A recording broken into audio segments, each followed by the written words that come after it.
प्यारे देशवासियों, नमस्कार।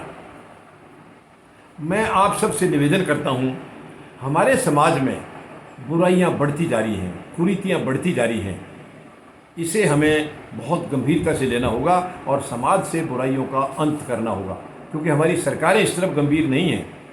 सरकारें केवल अपनी राजनीतिक दुकानें चला रही हैं। तो ये हमारा और आपका फ़र्ज है, हम आप सब मिलकर के जो समाज में बुराइयां हैं, आप देखिए आज हमारे बुज़ुर्ग हैं वो दुखी हैं, परिवारों में यानी उनको जो संरक्षण मिलना चाहिए, उनको जो सम्मान मिलना चाहिए वो नहीं मिल रहा है। आज हमारी संस्कृति इतनी बदल गई है, संस्कार इतने बिल्कुल ख़त्म होते जा रहे हैं। बुज़ुर्गों का देखिए, आप पहले के टाइम को आप देखिए, पहले जो दादा दादी होते थे परिवार में, वो मजाक मजाक में छोटे छोटे बच्चों को, अपने पोता पोतियों को मजाक मजाक में ऐसे संस्कार दे देते थे जो किसी किताब में नहीं लिखे हैं, किसी वेदों में नहीं लिखे हैं, किसी शास्त्रों में नहीं मिलेंगे आपको। ऐसी मजाक मजाक में, और उन बच्चों का वहीं से चरित्र निर्माण होता था, चरित्र वहीं से डेवलपमेंट शुरू हो जाता था। आज ये चीज़ें मिसिंग हैं, ये चीज़ें आज गायब हैं। ना तो वो ढांचा परिवारों का रहा है, परिवारों में भी आज आपस में टूट पड़ने लगी है, क्योंकि ये जो नकारात्मक राजनीति देश में चल रही है ये हर जगह हावी है, हर काम में हावी है। समाज में इतनी बुराइयां बढ़ती जा रही हैं, इनकी वजह से जगह जगह रिश्वतखोरी चल रही है। बिना रिश्वत के आपका कहीं काम होगा ही नहीं, और गरीब को तो कोई पूछेगा ही नहीं। चलो पैसे वाला आदमी है वो रिश्वत दे के करा लेता है, बहुत गलत है, रिश्वत का तो नाम ही गंदा है, लेकिन वो अपना उल्लू सीधा कर लेता है। गरीब क्या करेगा? गरीब के काम होंगे नहीं, क्योंकि उसके पास रिश्वत देने के लिए है नहीं, तो वो क्या करेगा? वो केवल भटकता रहेगा। तो ये बहुत ही सबसे बड़ी बीमारी है, ये हमारे समाज में सबसे बड़ी बुराई है।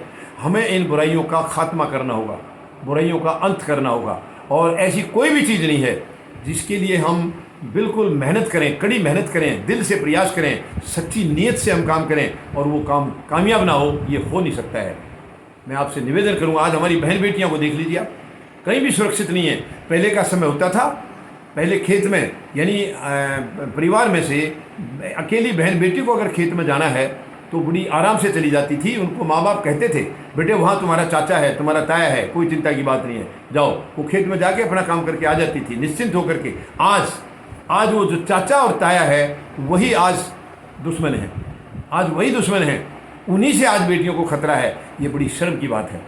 आज हम ऐसे देश में जी रहे हैं, यानी जो देश भारत का जो नाम है धरती के ऊपर, इससे सुंदर नाम किसी का नहीं है। इतनी सुंदर संस्कार और संस्कृति जो भारत की रही है, ऐसी किसी की नहीं रही है। लेकिन अफसोस कि आज हमारे संस्कारों को और संस्कृति को हम बिल्कुल गिराते जा रहे हैं, और इसकी वजह से भारत का नाम नीचे जाने लग रहा है। ये हमारे लिए बहुत चिंता की बात है, बहुत चिंता की बात है। सरकारों को इसकी कोई चिंता नहीं है। सरकार 5 साल के लिए आती है और वो साठगांठ से गलत तरीके से अपना 5 साल निकाल देती हैं, किसी वर्ग का भी वो भला नहीं करती हैं। आप देख लीजिए इतिहास, 75 साल हो गए हैं देश को आज़ाद होकर के, हमारा गरीब आज कहाँ खड़ा है? हमारी बहन बेटियों की सुरक्षा का आज क्या हाल है? आप देख लीजिए। युवा हमारे दिशाहीन हैं, युवा हमारे देश की ताकत हैं। देश की जो है ना सबसे बड़ी अगर रीढ़ की हड्डी है तो वो युवा हैं, कल की ताकत हैं, कल का भविष्य जो है हमारे देश का युवा है। लेकिन युवा हमारे दिशाहीन हैं, तो हमें इस दिशा में बहुत मेहनत करनी होगी, कड़ी मेहनत करनी होगी। युवाओं को हमें प्रॉपर दिशा देनी होगी, और ये काम हम ही लोगों को करना होगा, क्योंकि राजनीति वाले इस तरफ उनका ध्यान ही नहीं है। उनका ध्यान है केवल लूटने पर। कहना नहीं चाहिए सब बातें, लेकिन यही हो रहा है देश में। 75 साल से देश में भ्रष्टाचार लगातार पनपता जा रहा है, लगातार बढ़ता जा रहा है। क्यों भ्रष्टाचार में कमी नहीं आ रही है? जबकि जो भी सरकारें आती हैं वो भ्रष्टाचार खत्म करने का वायदा करके आती हैं, लेकिन अफसोस कि वही भ्रष्टाचार को बढ़ाते हैं। आप इसी से देख लीजिए, आए दिन विधायक और सांसदों की खरीद फरोख्त होती रहती है। एक पार्टी में कुछ उसके खिलाफ कुछ बातचीत हो गई है, उसको महसूस होता है, घुटन महसूस होने लग जाता है, और वो दूसरा उसको खरीदने के लिए तैयार रहता है, और वो खरीद करके ये उधर चला जाता है। ये शर्म की बात है। राजनीति में ये सब होगा तो ये हम हमारे युवाओं को क्या दिशा दे रहे हैं, क्या सिखा रहे हैं, उनको क्या दिखा रहे हैं? तो ये बहुत चिंता की बात है। हम सबको इस दिशा में काम करना होगा कि हमारे समाज में जो बुराइयां पनप रही हैं, इन बुराइयों को हमें जड़ से उखाड़ना होगा, क्योंकि बुराइयां अगर बढ़ती गई तो संस्कार खत्म हो जाएंगे। जो सरकारों ने जो कुछ तो ख़त्म कर ही दिए हैं, लेकिन हमें ये संस्कार वापस स्थापित करने होंगे। ये हमारे को और आपको जिम्मेवारी महसूस करके हमें उस दिशा में काम करना होगा, क्योंकि हमारा मकसद है देश को मजबूत करना। हमारे जो महान शहीद थे उनके सपनों को साकार करना, हमें उनका सपना था कि भारत मजबूत बने। उन्होंने अपनी जान की बाजी लगा दी थी। उन्होंने ज़रा सा भी अपने खुद के हित के लिए या परिवार के हित के लिए कुछ भी नहीं सोचा है।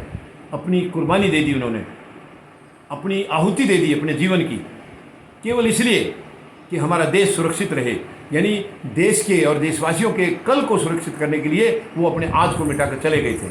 लेकिन दुख की बात है कि उनकी उस शहादत का आज राजनीतिक दलों ने मान सम्मान भी छोड़ दिया है। उनको आतंकवादी मानते हैं, उनको उग्रवादी मानते हैं। इससे ज़्यादा और दुख की बात क्या हो सकती है, जिनकी वजह से आज हम आज़ादी की सांस तो ले रहे हैं। हालांकि आज आज़ादी से हम कोसों दूर हैं अभी भी।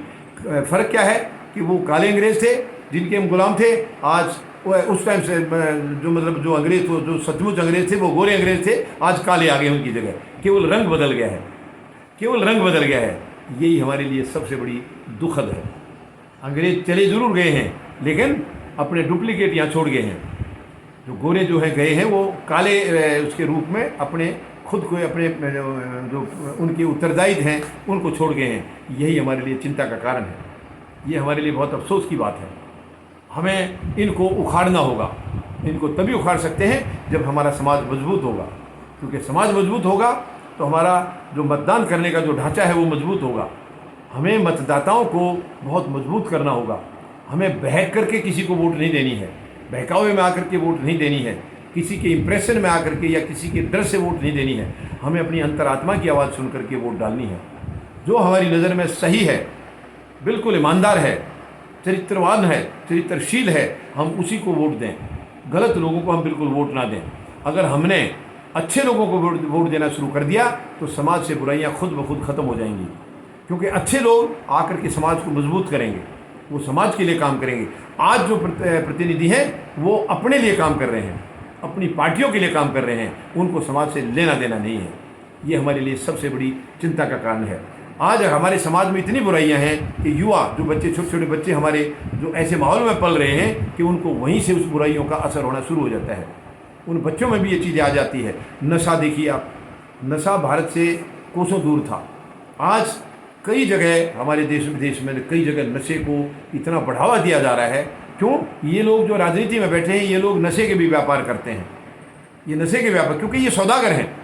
ज़्यादातर लोग, राजनीति में कुछ अच्छे लोग भी हैं, लेकिन ज़्यादातर लोग जो हैं वो सौदागर हैं। वो मानवता का भी सौदा कर लेते हैं, इंसानियत का भी सौदा कर लेते हैं। ये हमारे लिए बहुत दुख की बात है, बहुत ही दुख की बात है। तो हमें बिल्कुल मजबूती से खड़ा होना होगा और सरकार की जो गलत नीतियां हैं, जो गलत फैसले हैं, हमें उनका विरोध करना होगा। उनका विरोध करना होगा ताकि हम समाज को मजबूत कर सकें, समाज से बुराइयों को ख़त्म कर सकें। जो आए दिन बुराइयां मजबूत होती जा रही हैं, हमें इनको ख़त्म करना होगा। मुझे पूरा भरोसा है आप मेरी बात से सहमत होंगे और मतदाता जागृति संगठन का शीघ्र अतिशीघ्र आप हिस्सा बनेंगे और इस दिशा में हम देश को मजबूत करने की दिशा में अपना कदम बढ़ाएंगे और महान शहीदों के सपनों को साकार करेंगे। धन्यवाद।